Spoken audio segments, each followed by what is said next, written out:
Hey, Connor. Hey, Julian. So I'm Julian Sanchez with the Cato Institute. And I am Conor Friedersdorf. I'm a freelance writer and currently working on a project at The Atlantic about the future of the American city. And so, I guess we agreed to start off here with a meme that's already, that I suppose I am indirectly responsible for, that I know blogging heads folks have already covered a bit already, but the sort of epistemic closure debate that's been rattling around the blogosphere. Yes. I think I know what the Star Wars kid feels like, like you sort of make something and put it out there, and at first you're like, oh, it's cool, people are talking about this, how neat, and then you sort of step back and go, my God, this is a little out of control. I'm hoping this can be the last time I have to say the words epistemic closure, but I can't, I guess that's sort of like closure on this thing of darkness. Closure. I must acknowledge mine. I think maybe sort of apropos of that, I know you wrote something about an essay my old academic advisor, Mark Levin, wrote in the New York Review of Books about the Tea Parties, and he was in part he was talking about, and I have some various issues with this. I think you share the extent to which various issues he has with them are, functions of their libertarian spirit, and right. This is kind of his just kind of clinging to a thesis he laid out in 1998. But also, there are parts of it that rang true. I think to the extent that what I was originally talking about had to do with the sort of way there's this mutually reinforcing relationship between this sort of media infrastructure that very self-consciously grew up, not just to be, kind of really good journalistic venues that happen to be conservative, but as the conservative alternative to the somewhat justly, I think, perceived leftward slant of mainstream journalism, and sort of the way that turned into this kind of ecosystem that was self-sustaining, and the way that sort of superstructure is kind of has this mutually reinforcing relationship with this kind of ideological narrative about how the mainstream media is untrustworthy, and in fact, kind of the more we hear dubious things that are circulated in our own venues that we do trust, you get this kind of perverse feedback loop where when that's debunked then in those untrustworthy mainstream sources, or lamestream sources, as Sarah Palin likes to say, that's just proof of how terribly biased they are, and the kind of the gap grows. And I think what Lilla talked about that resonates with this is this idea that he identifies with libertarianism, and I think that's probably a mistake. Certainly not in any kind of policy or philosophical sense. He's talking more in the sense of kind of libertarian spirit, but this idea that we're hyper skeptical of any kind of experts, and indeed, there's a great passage in there about how he says, well, we're credulous skeptics. We doubt the authority of doctors, and then swallow holistic aromatherapy and quartz crystal healing. Sure. And so that's, so I think there's something to that. I guess I want to believe that this cannot be laid at the door of as a libertarian. I want to believe that this, I think, probably not healthy attitude can be laid at the door of a libertarian spirit. But what do you think? Let me address a couple of things about Lilla's essay, and then maybe we can circle back to epistemic closure, because I think he got a couple of big things wrong. First of all, I am not convinced that the average Tea Partier is particularly libertarian, or that they have a particularly libertarian spirit. Certainly they want lower taxes. Certainly there are certain areas where they wish that the government played a lesser role, healthcare being the obvious example that we're seeing right now. But on the other hand, they're astonishingly comfortable with a very strong executive, a very strong presidency that is able to claim powers that are just sort of, unsurpassed in the normal course of American history. You don't hear a word from the Tea Partiers about President Bush illegally eavesdropping on the conversations of American citizens. For all of the problems that the Tea Partiers have with President Obama, you don't hear them complain about Obama saying that he has the power to assassinate American citizens abroad who are accused of engaging in terrorism. To me, these things are huge, giant issues that any true libertarian would be saying, hey, wait a minute, this is the way that free societies sort of devolve into societies where the state abuses its power. And I've said this before, but I do find it really bizarre that if you've got people who really are convinced that Obama is some kind of Stalinist, that they're not worried about the hallmark of authoritarian tyranny in Stalinist Russia was not their healthcare system. It was the horrific surveillance state. It's odd to me that is not at the center of, or that is not more central to their concerns, because it seems actually like a pretty natural fit for that narrative. Yes. That now becoming more authoritarian, and there's this risk of tyranny. But on the other hand, it doesn't seem to me that they are, really centrally, going out there to call for, more foreign adventurism either. I mean, maybe they're not complaining about it. Yeah, it's not just foreign adventurism, though. It's also, there's been a video going around the blogosphere, I'm sure you've seen it, about a drug raid where a SWAT team burst into a family's house and, seized a minuscule amount of marijuana, and in the course of doing this sort of terrorized these little kids and shot the family dog, and actually there were two dogs and accidentally shot the wrong dog, so, obviously there was the potential for something else to get shot that wasn't intended. Right. And, between the drug war and this law in Arizona that gives the police even more power to question people for their paperwork, it just seems that the Tea Partiers aren't very distrusting of a whole lot of police powers, whether foreign or domestic.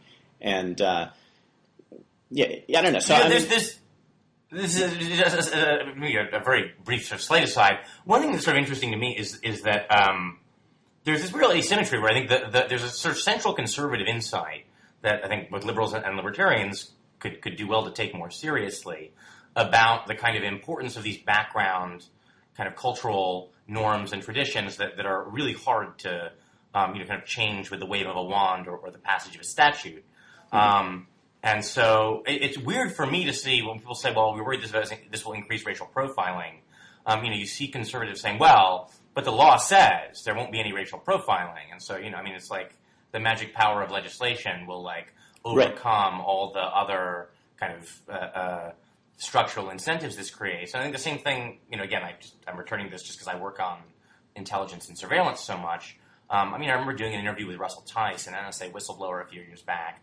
And one of the things that he really stressed more than I've seen emphasized elsewhere is the way there had been such a strong internal culture at the NSA that says we do not touch domestic.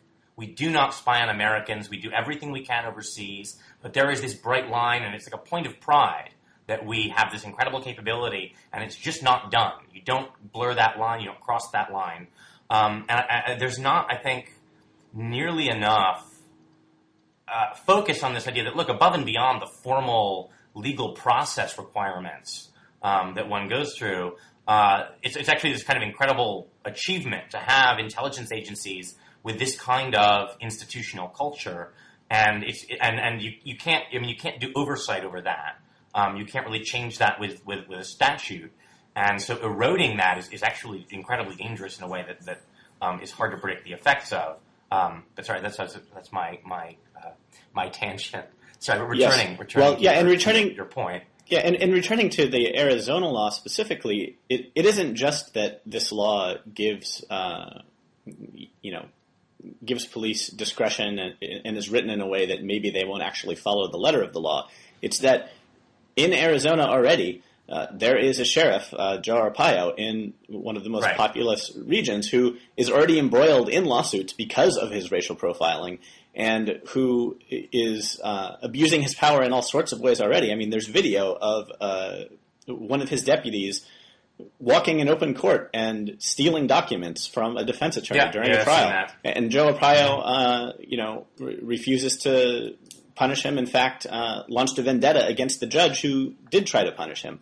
So it isn't as if it's just a theoretical thing that maybe giving officers in this state more discretion might lead to abuses of power. It's actually abuses of power are going on already, and probably legislative fixes are needed to roll that back.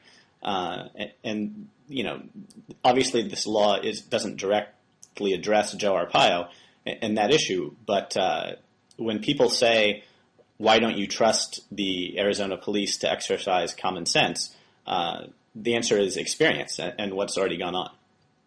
Okay, but look, I mean, to put it this way, I think no one's gonna disagree that the Tea Party sort of contains multitudes. It's not like there's like a kind of coherent Tea Party ideology of any kind. They're certainly not sort of consistent kind of soup to nuts libertarians in any sense. On the other hand, right, Lil is clearly not just crazy, right?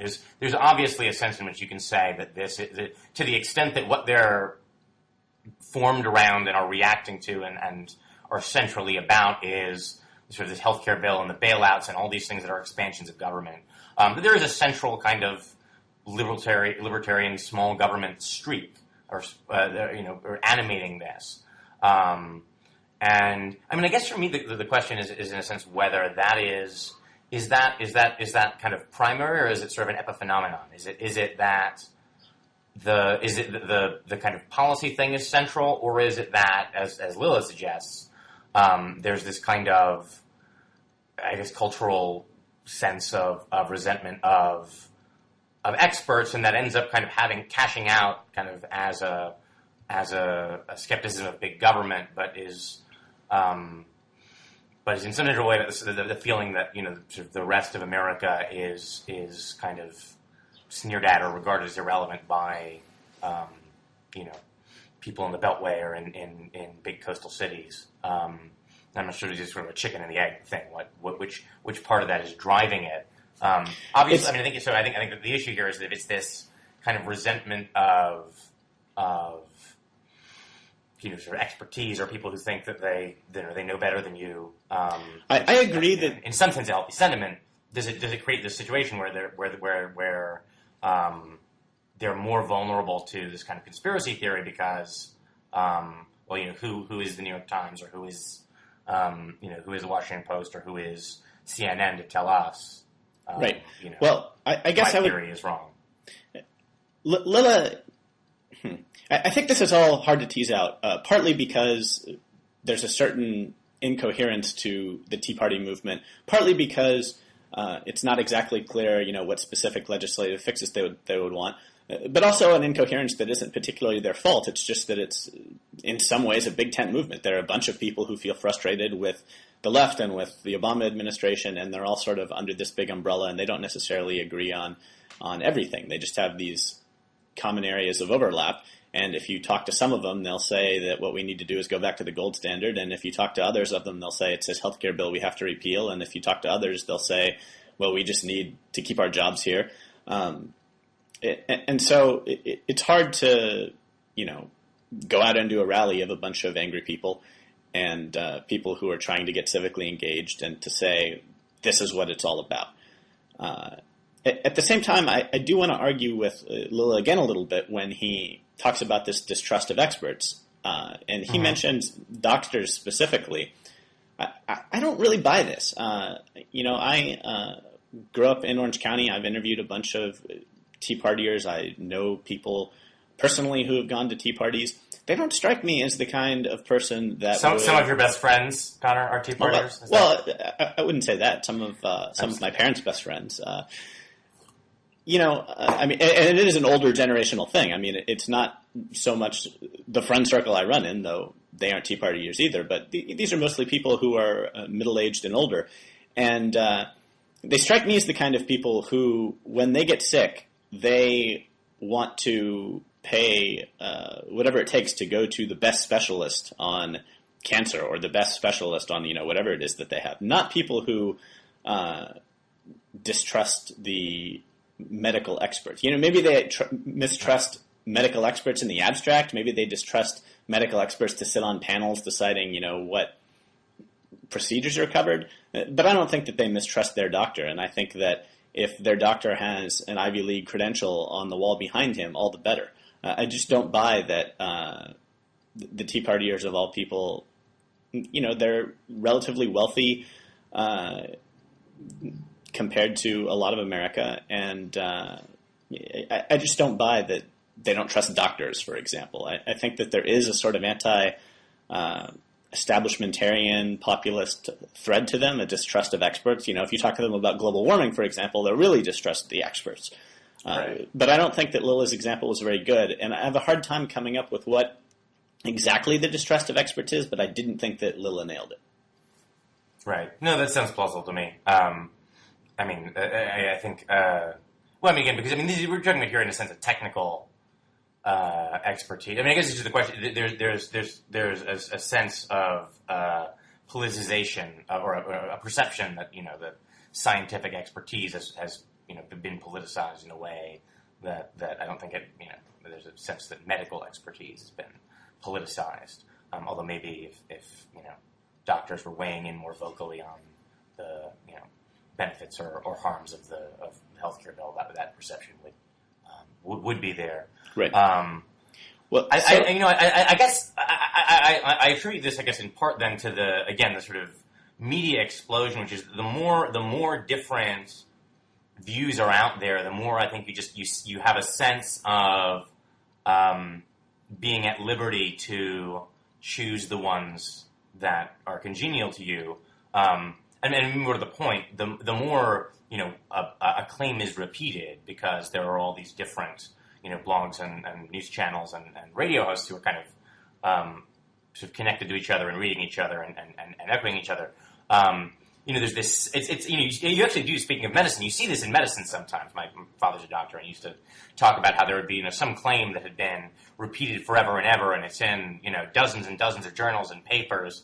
But if you trace back, kind of the 100 citations, they actually go back to 20 articles that are citing 5 articles that are citing, and it turns out the origin of the thing is there's one bad study that's 50 right. years old, and it looks like it's massively confirmed because it's cited so many times. Right. And so I think and then when there are different conflicting claims that are all cited lots of times, you do feel kind of the liberty to say, well, this is the one I want to buy into.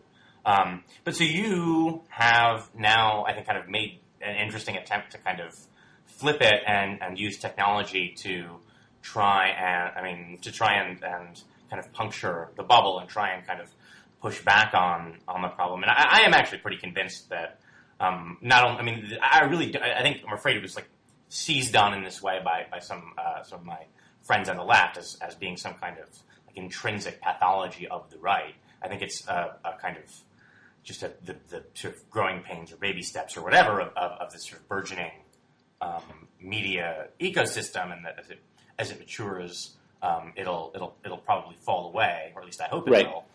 Though perhaps not without some effort. And so you've kind of been taking a stab at this in the context of the radio host Mark Levin. Yes. Let me sort of summarize the conversation that led there. In the course of the post that you wrote kicking all of this off, in the aftermath, Ross Douthat weighed in. And what Ross said is that it would be great if conservative intellectuals would sort of weigh in at places like National Review and the Weekly Standard and the Public Interest and sort of call out conservative entertainers for offering talking points more than substance, for offering, what amounts to things that sound good to the audience, but that don't really have that much substance and that don't have, that aren't going to help us actually pass laws, actually reform things. And Jim Manzi who writes at the American Scene and at National Review and is actually on the board of National Review, took this as a challenge, and he wrote on the Corner, the National Review's group blog, a post that basically pretty harsh post about Mark Levin's book, Liberty and Tyranny. And this was a best-selling book on the right. It has gotten rave reviews from both conservative sort of National Review types and also from the talk radio world. And one chapter in this book addressed climate change and global warming, and this is a topic that Jim Manzi has written a bunch about. And for listeners who don't know, Jim Manzi actually happens to be very much on the right side of the political spectrum when it comes to this issue. His basic position is that, yes, there is evidence that tells us that climate change is probably happening. The world is getting a little bit warmer. It's more than likely caused by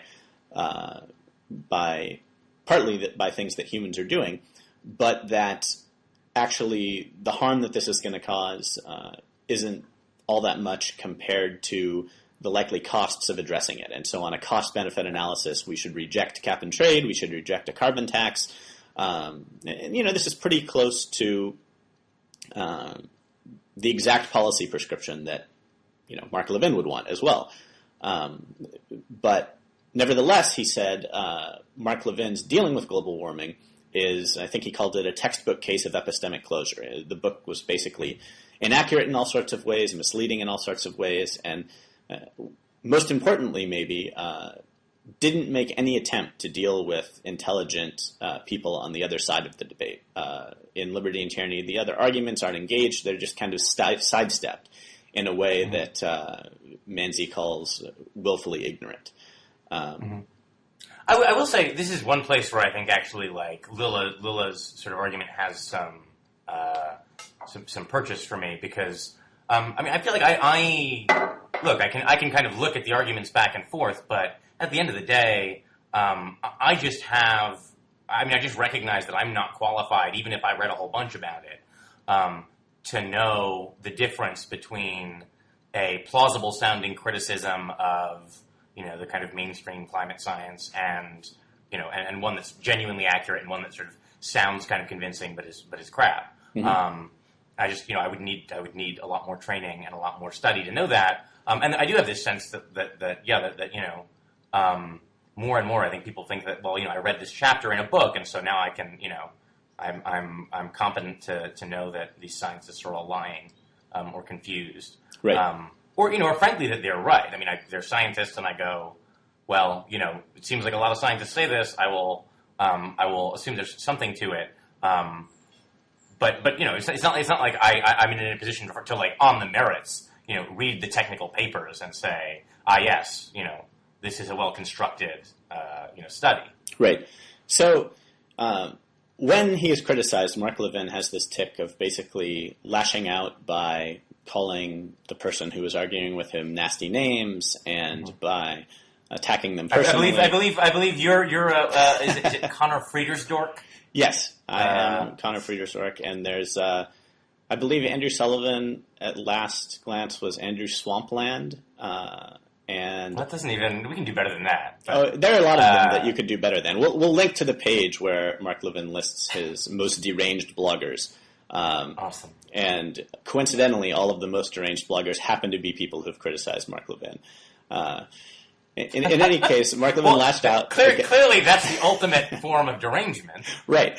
Naturally. Anyway. Sorry. So yes. So Mark Levin responded on the Corner, and on his Facebook page posted a bunch of stuff.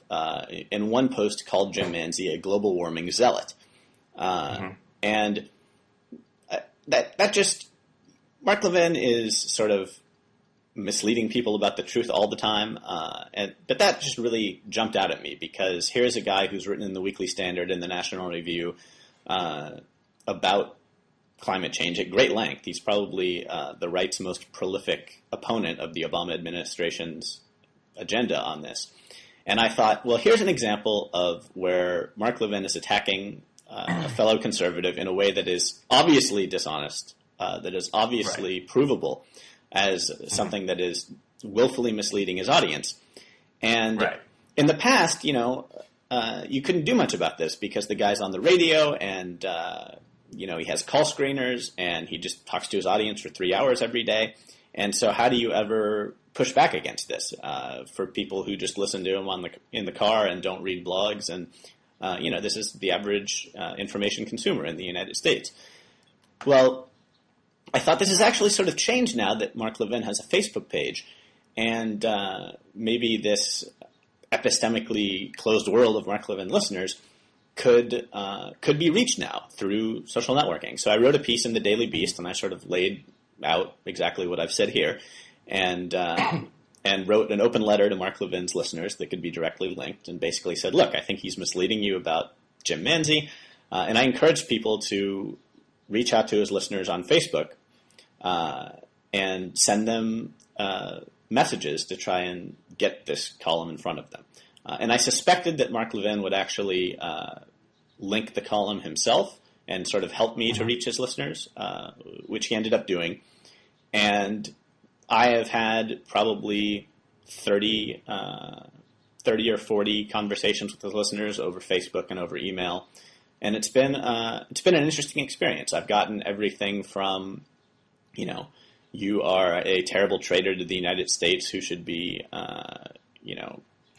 carted off for destroying this great nation, to, wow, I can't believe that I was so rude in what I posted on Mark Levin's Facebook wall, to, oh, well, actually, I didn't know anything about this Jim Manzi, and now that I see this, I see that maybe you have a point here. It's a bunch of different people, a bunch of different responses, but I think the thing that I've taken away from it is a certain vindication of my suspicion that the average Mark Levin listener isn't a thoughtless robot who just believes everything he says, that these people can be engaged with, can be spoken to, can be reasoned with. And, it didn't surprise me because I know a bunch of people who listen to Mark Levin, and they are generally good people and intelligent people. But I think that, I don't know, I've gotten a lot of pushback from other people saying, why do you even bother trying to engage with Mark Levin? This is bound to fail. It's not going to do anything. So, is it ultimately going to make any difference? I don't know, but it's certainly been interesting to talk to some of his listeners, and maybe his listeners on Facebook are on the internet and so more open than his average listener. I don't know, but I'm certainly glad I've done it. Right. I think this is the dynamic you're talking about. So it's good to hear that you had some people, who were sort of happy to get the other side. Because it really is a ridiculous. It needs to be stressed how absurd it is. I think Megan McArdle said calling Jim Manzi a global warming zealot was like calling Christopher Hitchens an apologist for the Catholic Church, which is about right, I think. So it's good to know that. I do think, though, that one of the things that kind of keeps this in place is that, again, part of this this narrative is not just the liberal media, are untrustworthy, we can ignore them, but also that kind of all criticism is per se, originates from the enemy. So if you say, look, Mark Levin is lying about this, first they'll say, well, you leftists, of course, will say. And you go, well, no, I'm not a left. Well, then you're a rhino, or whatever it is. But I think that one of the reasons, people who know better really are skittish about calling out. One is sort of the siege mentality, the sort of the Reagan's 11th commandment: no enemies on the right. Right. But also the sense that, well, the critics are leftists and sellout Republicans, and so if I say something, my credibility will ultimately suffer. But I think it is a kind of emperor's clothes thing, right? It's if a bunch of people at once are, you can say, well, David Frum's a sellout and he's not a real conservative, and Jim Manzi or whoever. If it's enough people at some point all kind of speaking up together, it becomes more difficult to say, well, they're all just sort of selling out to get invited to cocktail parties in Georgetown. Sure. So I guess one reason this conversation has been that's unfolded, despite my kind of sort of mortification that this like highly unlovely phrase, epistemic closure, like turned into this kind of runaway meme, is that I think there were a ton of people who were kind of quietly uneasy about the sort of direction things had been going, and I guess just sort of all at once started going, oh no, me too. I had some qualms about this as well. So that's I guess been nice to see. Yeah, and I want to make the case that if the New York Times suddenly started trying to increase its circulation by basically lying about certain things that they know that their largely liberal audience would care about, and if they started to exaggerate and stretch the truth and use hyperbole and start sort of attacking people in disingenuous ways, subtly at first and then increasingly, and if some of the information that the readers were getting were incorrect, we wouldn't look at New York Times readers who started to believe these things and blame them entirely. We would probably be very angry with the editor of the New York Times and with the writers there who were complicit in this.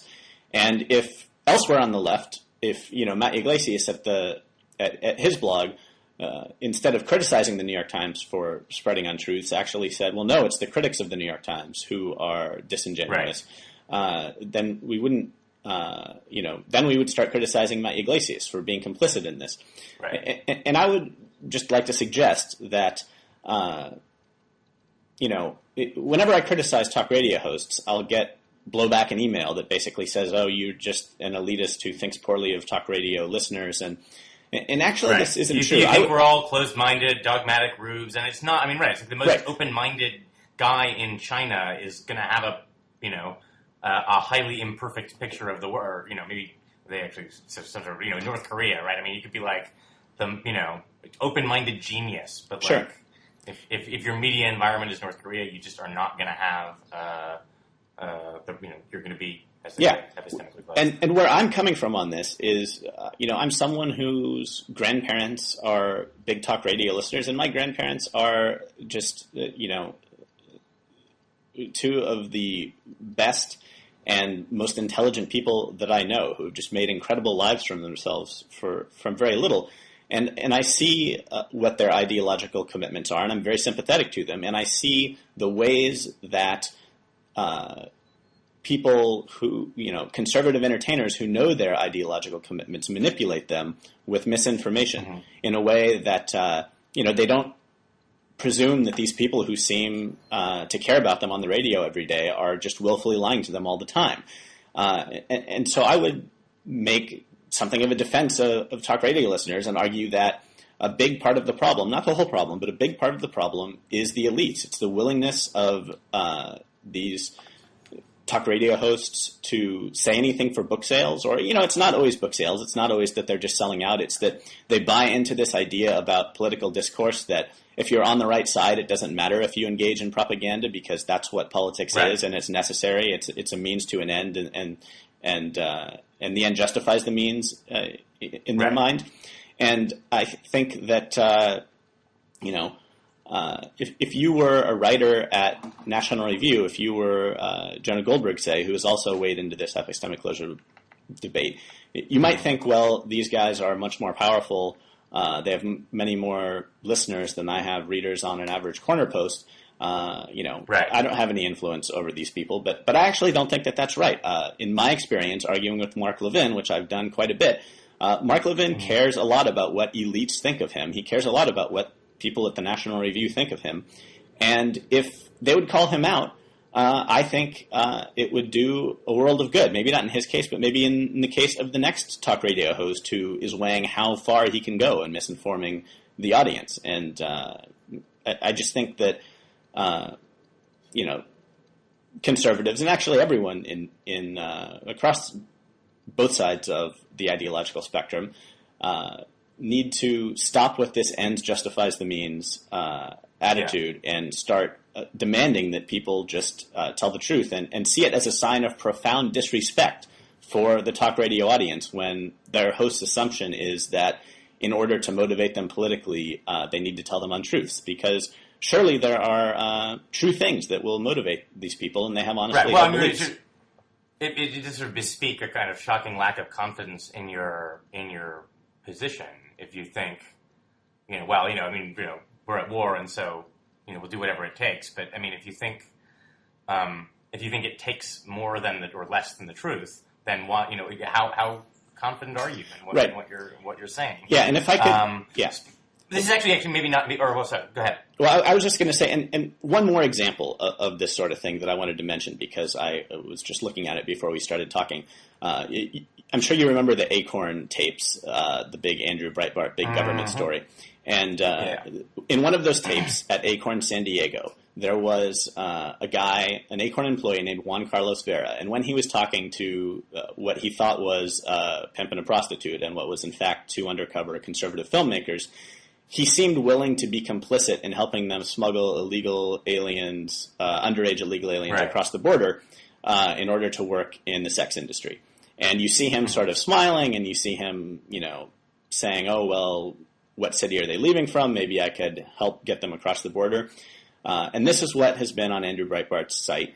And maybe that's what the conservative filmmakers actually thought was going on, to be fair to them. The California Attorney General's office investigated this and talked to this guy, Juan Carlos Vera. And it turned out that as soon as these two filmmakers left, or shortly after, he called the police. He reported that there were two people engaged in this horrific, sex trafficking thing.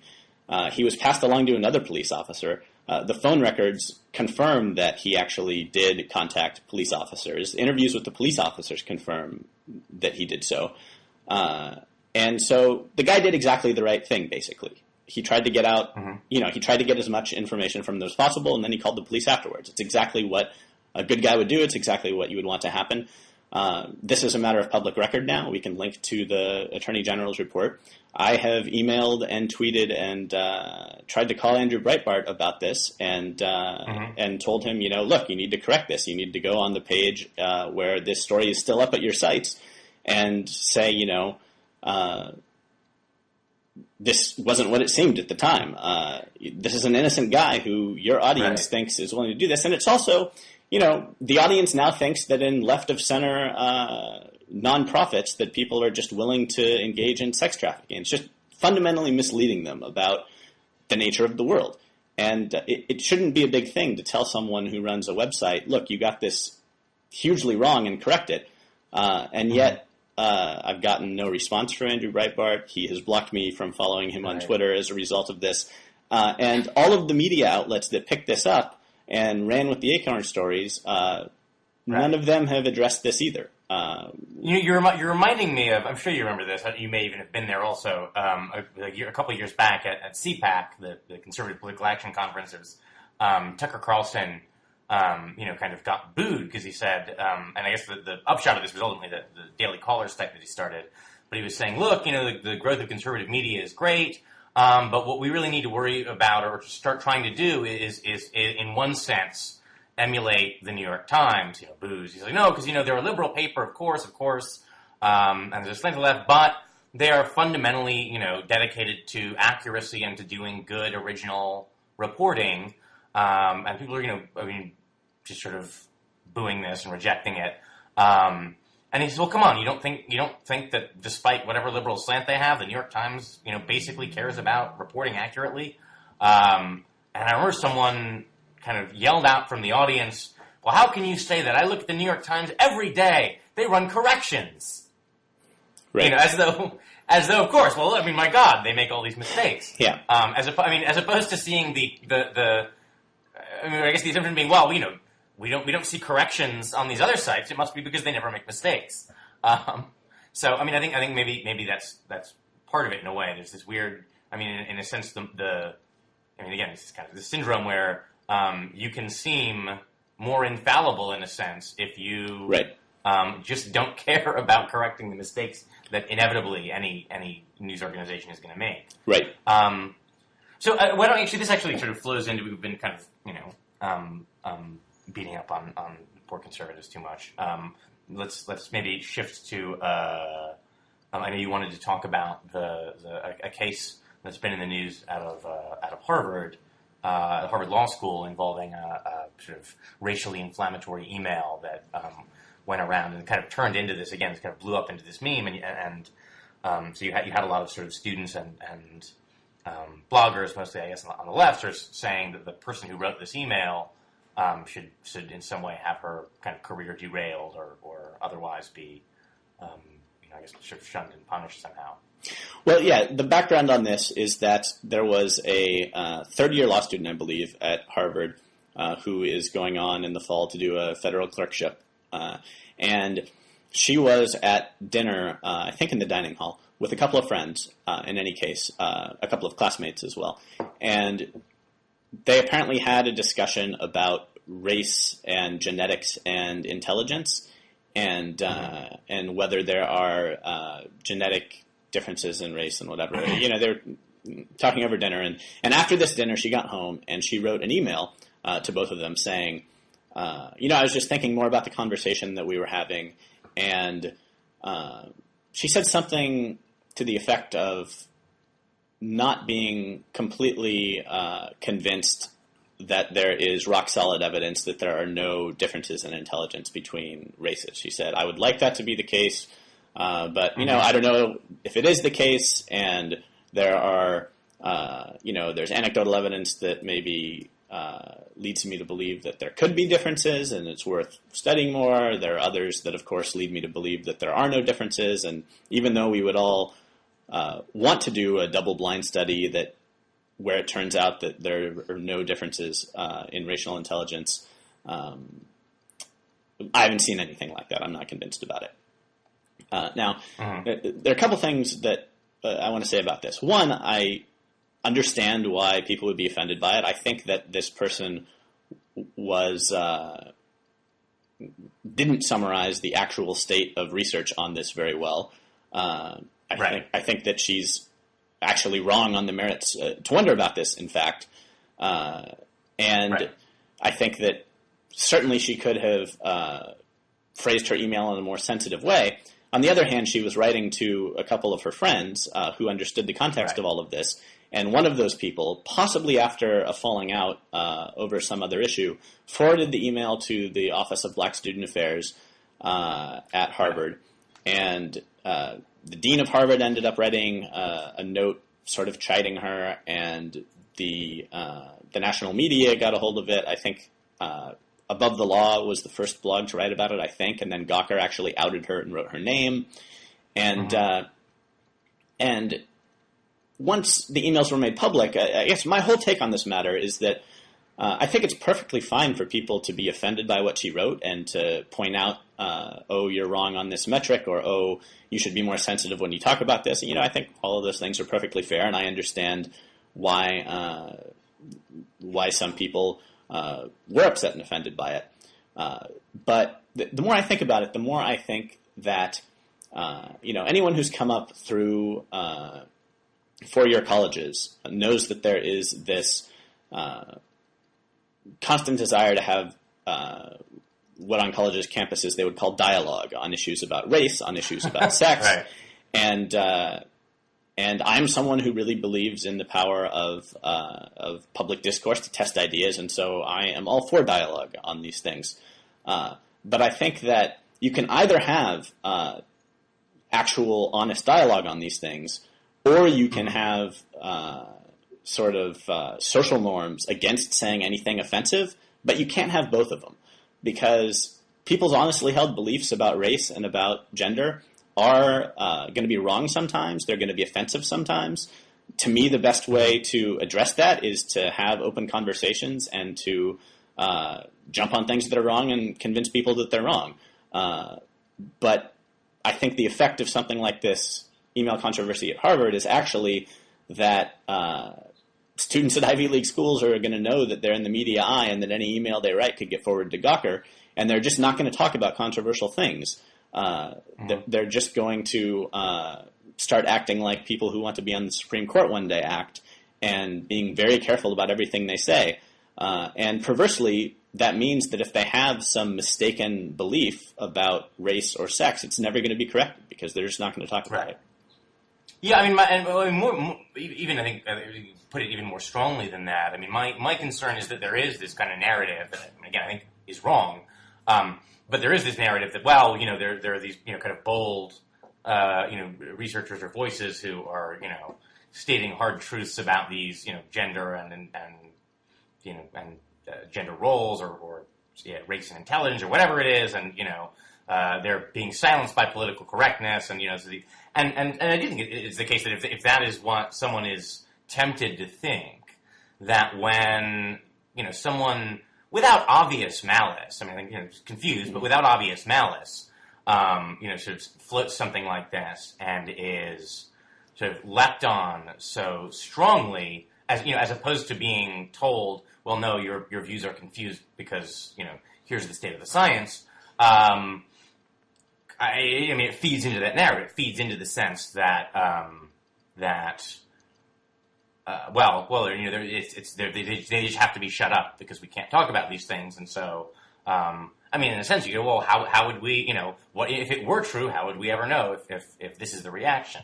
And so I think it does kind of allow people to continue sort of believing these sort of wrong-headed things because they're convinced. You see how they leap to suppress the truth. They don't just make the scientific counter argument. I mean, on the other hand, I do think it's a question of context, right? I mean, look, I don't think like the world is not like massively impoverished because, like, in everyday conversation, people don't really feel like they need to engage in speculation about differences in intelligence between racial groups, and to the extent that, like, most of us are not scientists working on this, there's frankly something to be said for like certain views kind of getting to the point where they're just kind of considered, so kind of outside polite sort of society that you just don't.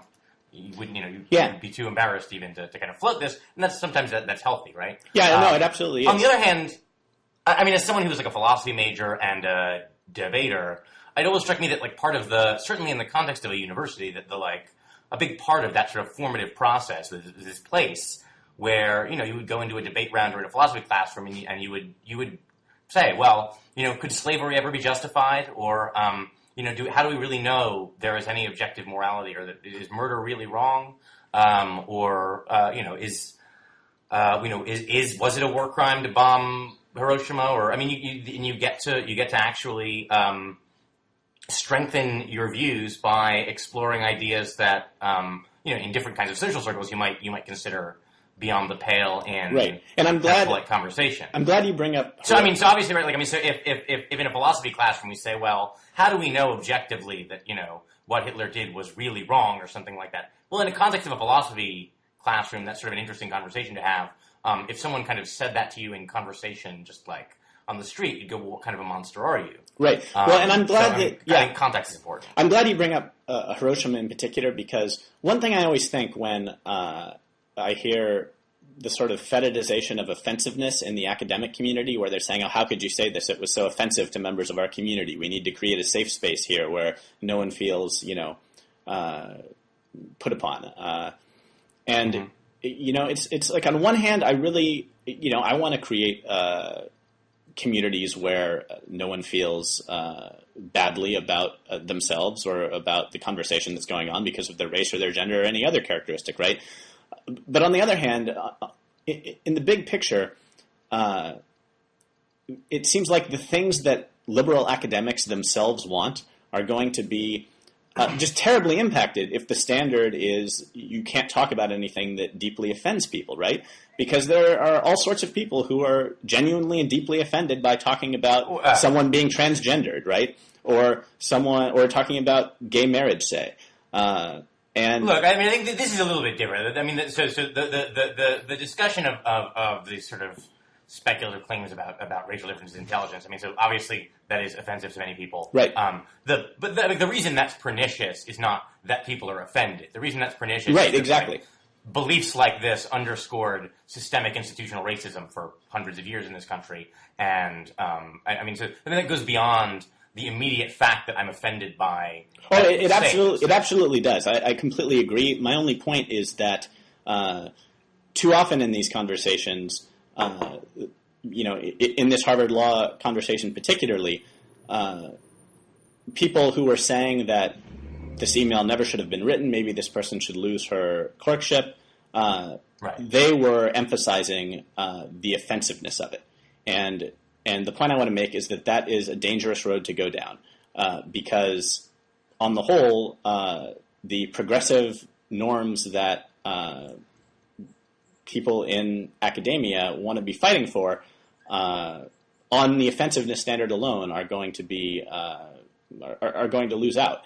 And but I completely agree with your point that offensiveness isn't the appropriate metric, and that I think there was also concerns that this person is going to become a powerful lawyer, and is this someone who is going to be writing legal briefs and legal opinions and holds these these views in a way that might influence her decisions, which I think is I think that's the strongest argument. I mean, that is the form of a correct kind of objection to make. Like, does this person absolutely it is think certain people are less intelligent in a way that will affect legal opinions? Right. So the form of a correct objection, but I'm not sure in the instance they're justifiable in terms of what was written in this kind of. I mean, they put it this way: it seems to me that the right response is a correction, not a kind of backlash in this way. Right. Yeah, I agree. We were speaking of topics not to be broached. I think we came down on somewhat different sides of something that's again been floating around, also out of Harvard Law. Elena Kagan. There's been sort of speculation floating around about her sexual orientation. I know Andrew Sullivan kind of came out and said, "Look, this is not something that should be considered kind of beyond the pale to ask about anymore." And obviously, there's this sort of obvious in which there is no direct relevance to her fitness to serve as a Supreme Court justice, whether she's a lesbian or not. And so I should note, this is I guess the White House has, I think at least at once denied this, and Politico, or I think someone ran interviews with some of her old sort of law school friends who said, no, she dated men in college at least, so we're pretty confident she's straight. On the other hand, I will say I've been kind of annoyed to watch some of the reporting about this, where it's treated as though, this is being discussed and these speculations are being bandied about because of some kind of right-wing whisper campaign, launched, I guess, by Ben Dominic at CBS, and I mean, that just seems to me crazy. The reason this is still something people are talking about is that it's been for years. And even to say, it's a rumor or gossip that was spreading is, I think, an inaccurate description of the way people talked about it. I mean, I think, if I said to someone, I saw Conor and his girlfriend at the Black Cat the other night, no one would say, you're gossiping about the rumor about Conor's heterosexuality. Right. It would just be taken as a kind of normal sort of thing to say. I could be mistaken, of course. I could be, I could see you with someone, assume it was your girlfriend and be wrong. Mm-hmm. But this is not coming in its inception from, malicious homophobic right-wingers. It's coming from, people from the Harvard legal community who just treated it as something for a long time as something that was just sort of uncontroversial. So that's one thing. And you had an argument. You had an argument about a reason why it might be necessary to know this sort of thing because of recusals. Is that? Yeah. Well, that's one. There's a couple of things. First of all, I think in general there's a double standard, right?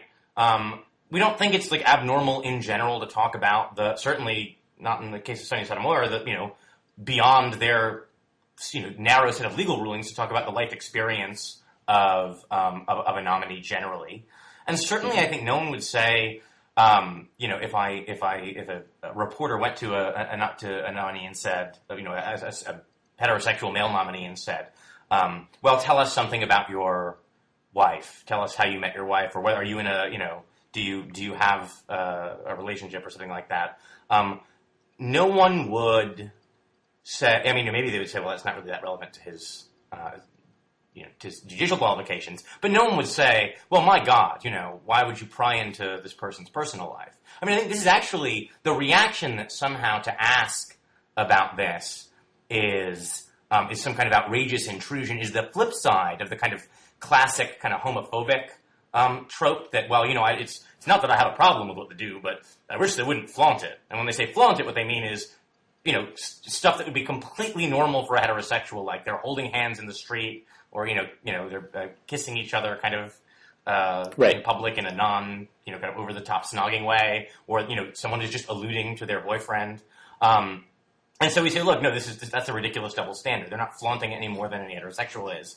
But if that's true, then I don't know why it is more intrusive to say, well, tell us about your sort of home life a little bit, and let them say, well, I guess they can always say, well, it's none of your business. But we think it was weird if, like, Barack Obama said, well, how I met Michelle or what my home life is like is none of your business. At least up to a certain level. I guess I would say a couple of things. One is that I can't remember ever hearing about the home life of another nominee. I mean, I remember when John Roberts was sworn in and brought his family, and they were dressed in a sort of Clarence Thomas, way, right? That's a special case. Right, and Clarence Thomas but it's not. It's not unusual. I mean, the bare fact of that he is married and has children is not considered some kind of weird, intrusion that this is information that you would publish. I guess. I don't know if Scalia is married or has kids, right? I don't know if he is or not. I think he is, yeah. And I guess anyway. The other thing I would say is I thought that you made a fair and somewhat persuasive point about having to say that Kagan was dating someone of either sex, and or married to them or living with them or whatever, and that person was a high-powered Washington D.C. something. Right. In general, right, like sort of like really prominent top-level lawyers and academics are, tend to be married to or in long-term relationships with other high-powered lawyers and academics, and those people have clients. Those people may have high positions in companies, and for the same reason that we asked whether Kagan would have to recuse herself from cases that were touched on her work as Solicitor General, if she or if any nominee had a partner in a position like that, or who had sort of potential conflicts of interest with cases that would come before the Supreme Court, certainly, I don't think it would be at the center of discussion. But surely it would not be legitimate to say, well, the very identity of that partner cannot even be inquired into. Actually, even beyond that, I would say, right? As the media is covering this and talking about, hey, they're going to other academics, other lawyers, people at Harvard and other places. And so again, I don't know, but right. So it would be bizarre, I think, if someone were involved in a relationship with someone else who is, at the level in academia or the legal profession to be one of the people who is, asked to opine on this issue, it would be strange for a publication to ask Attorney Hillary Clinton about the presidential qualifications of Bill, and for not to mention that they're married. It's obviously unlikely that it'll be the actual person who's in that sort of situation, right? The odds against. Well, I'm saying this is, but right. If you can't even ask, who is someone's partner, then how would you know? You just would never know. You would. As a reporter, I guess this is perhaps a sort of obscure concern that I'm. As a former journalist, but I think that I want to live in a country where asking this question doesn't matter because no one is going to discriminate against you or think differently about you on this metric. I don't think that we're there yet. I think that there's a reason why a lot of gay people are still closeted. I think in theory I'm sort of on board with your argument about the reason that you would have to disclose these things for job-related reasons. What I wonder, though, I mean, certainly, for example, after she was confirmed, if she were married to someone or the equivalent of married to someone, I think that she should absolutely have to disclose that. Mm-hmm. And I was trying to think, is there anyone that she could be dating or married to or whatever that would affect a reasonable person's judgment about whether she could be confirmed or not? And I'm kind of open to the idea that there is, but I actually couldn't think of anyone that would affect at least my judgment about that. Oh, what if she were married to the Solicitor General? Isn't she the Solicitor General? Is she not the Solicitor General? She is now. But I'm saying, well, what if she were married to the Attorney General or some other highly placed person in the administration? Right. Certainly, you would say, or the Secretary of Defense or something. I mean, that would certainly be sure. Well, so would you be satisfied with asking the question this way, with saying, are you romantically involved with any government official, with any current government official?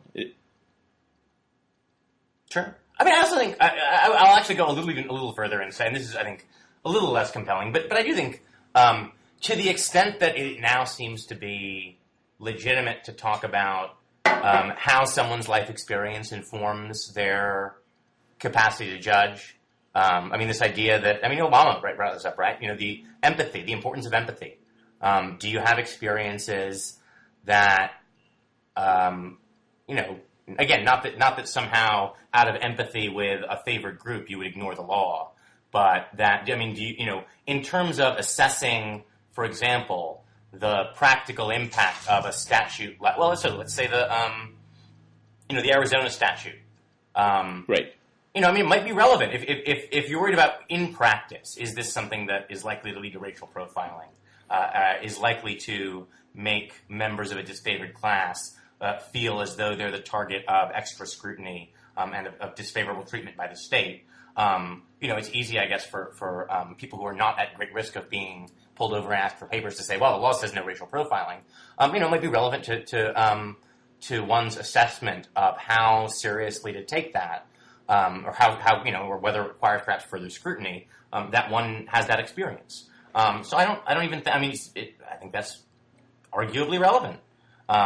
Again, not because you ignore the law and vote, and just rule on the side of, the people you identify with, but that, when you're assessing something like, well, what is the burden, of this regulation on speech? What is how does it implicate a feeling of privacy?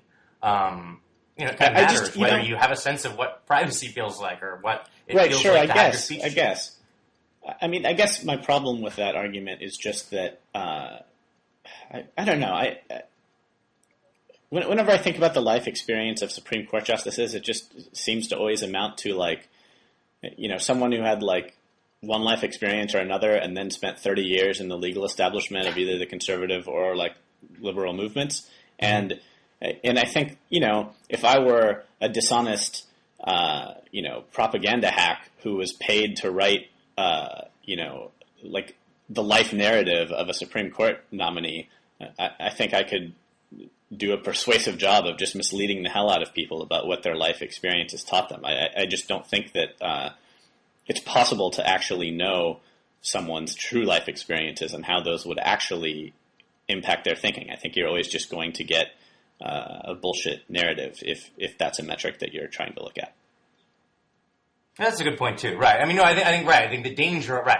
I think the danger on the other side, of course, is you say life experience. What you really mean is, well, she's a lesbian or a Latina or or something out of this, the son of farmers or something, and you think that this category means something about their life experience, and in fact you have nothing more than this kind of fortune cookie sized description. Right. It doesn't really tell you that much, and that's fair too. Yeah, I think it should weigh that heavily. It's just that I think there's a case to say it's not just an insane out of the blue thing to even propose asking the question.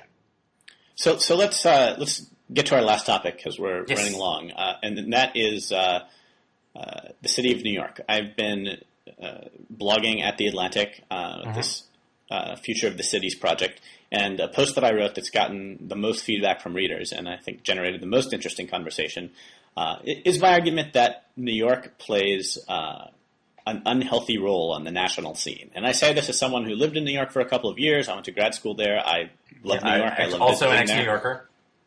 And I think it is the greatest city in the United States. I think it's a singular city that is sort of unlike any other. And so I don't really have a beef with it per se. It's not that I'm a New York hater or want to say that it's doing something wrong. It's more that despite all of the great things about it and the fact that it rightfully has a lot of influence in American culture as our sort of first city, I also think that actually it has too much influence, that because the media is centered in New York,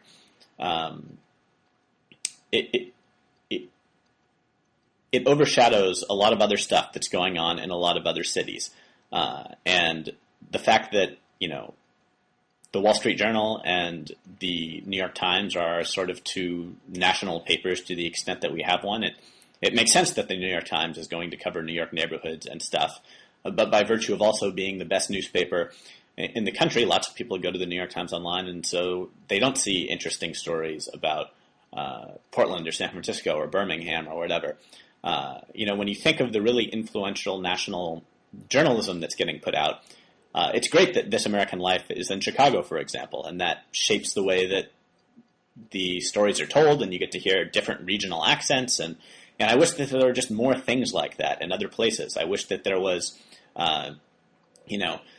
the Pacific in addition to the Atlantic, I guess. I wish that, and I think that the fact that so many things are centered in New York also means that a lot of people from a lot of other places end up flocking there. And it's sort of a brain drain in a way. Because everyone... I remember there was a former president of Mexico, I think, who described his country with some sort of sadness in his voice as so far from God and so close to the United States. As an opera buff in particular, I feel somewhat similarly about New York and the Met, which is a sort of siphon. The National Opera here in DC is also quite nice, does an admirable job a lot of the time. But I wonder how you avoid that, because in the same way that even within New York, right, there's certain areas that become the garment district and or whatever, or Little Italy. There's just industries tend to concentrate for kind of natural sort of economy of scale reasons. So Milan and Paris, whatever, become kind of fashion centers, and New York and LA become media centers. I guess the interesting possibility is that now there's a sort of technological capacity to have that stuff kind of more decentralized. But although I would almost think it would be less that you would get. It seems actually like that if anything, technology is more rapidly killing kind of local centers because, great, they've got a decent paper in Dubuque, but except for the very local news, you can get. If what you want is coverage of national politics or of or foreign affairs, you can get that. You can get the BBC and the New York Times and whatever. And so, the Dubuque paper doesn't really need to be in charge of anything but writing about Dubuque, which is perhaps less interesting to people who don't live in Dubuque. I don't know how you fix it. It seems insane to me, for example, that every year when I'm in California on New Year's Eve, you go to a New Year's Eve party at someone's house and midnight approaches and people turn on the TV and you're watching the ball drop on Times Square that dropped 3 hours ago. You're watching a tape of people thousands of miles away ringing in the New Year, and that and Dick Clark is like what people associate with the New Year. It just seems so strange when you think about it that way. And I guess I would say it is true that industries congregate together, and you roll this back, and I would say that I would just say that in the case of right, in a way, I think this loops way back to the first conversation, because I think, again, the more kind of media saturated we are, and the more kind of networked we are, there is this sense of, forget the Dubuque paper, we've got the New York Times, and so that's where the kind of the reporting can flow from, or the culture can flow from. So I mean, I think maybe sort of some of the resentment of coastal elites, or Hollywood or whatever, comes in part because the more networked we are, the more those centers can displace local culture. Right. So I mean, I guess the small solution is, of course, for all the editors who are watching this Blogging Heads to continue giving me freelance work so that I can write from outside of New York and D.C. The bigger solution is tougher, and I would just say that people should recognize that there is a cost to this, and that hopefully they will also see that there's something great about the kind of stuff that, again, for example, This American Life does, or that, LA Weekly puts out some good. So, sort of people who are conscious about broadening their media diet should broaden it not just ideologically, but also regionally, and realize that it's a big country and there are a lot of unexplored corners of it.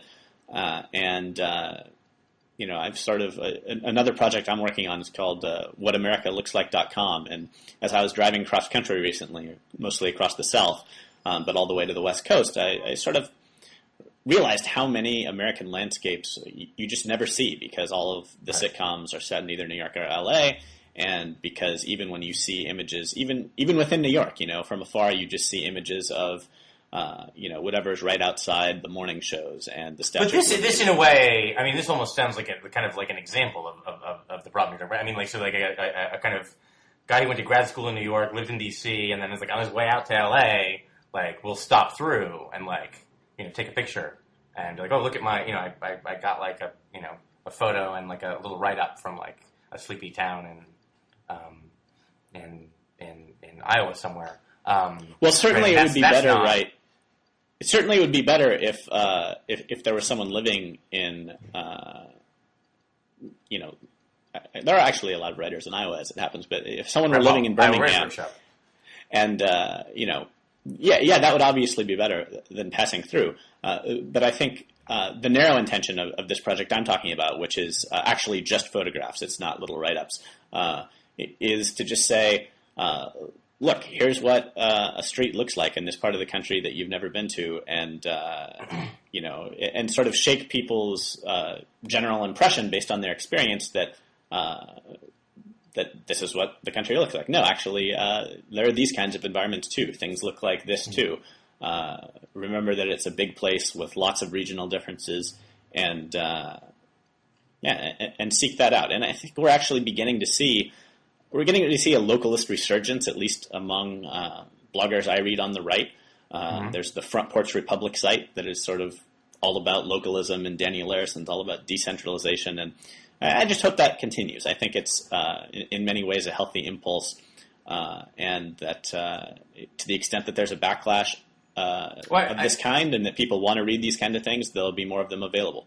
Well, I think it cuts both ways. I think also, you got people, so someone in sort of in the Midwest, let's say, who wants to be a writer or a blogger or something, if they really want like a big audience, let's say, instead of writing about the immediate sort of scene around them, in a sense, if they want something that's going to interest kind of the maximal number of people, if they think they kind of have the chops to build that audience, it seems like they kind of would calculate that they've got a better chance of doing so, writing about what's going on in basically stuff of national interest. I mean, and they would be right. There's so many people trying to do that the competition is much stiffer. Right. So yeah, I mean, it might be better for people to realize, God, there's a bazillion people, giving their opinions about what's happening at the federal level. Right. Maybe instead of just adding one more to the bucket, the people in DC could stand to learn something more about what's happening with our situation, our arts or our culture or our politics here in a place that is not on the radar of the. And actually, I mean, one reason to feel pessimistic about this, I would argue that in the same way that there's a sort of cultural tyranny of New York, there's a political tyranny of DC, and this makes a little bit more sense because you have to put the federal government somewhere. But I think I'm right about this. Well, do you? I mean, they can telecommute. Right, but there are a bunch of conservative institutions that tried to start outside the Beltway. Isn't this right? Or maybe libertarian institutions too. Like, I mean, wasn't Reason Magazine headquartered in L.A. originally? And did Cato start in D.C. or did it start San Francisco? So it started in San Francisco, yeah. And there was a big kind of fuss that when they moved to D.C., which is, I mean, it makes sense as a policy shop. That's where you kind of want to be. But there was this sense of, you're leaving San Francisco, you're going to go inside the Beltway, you're going to be corrupted. I mean, I realize there are, in fact, people who think that's exactly what happened. Well,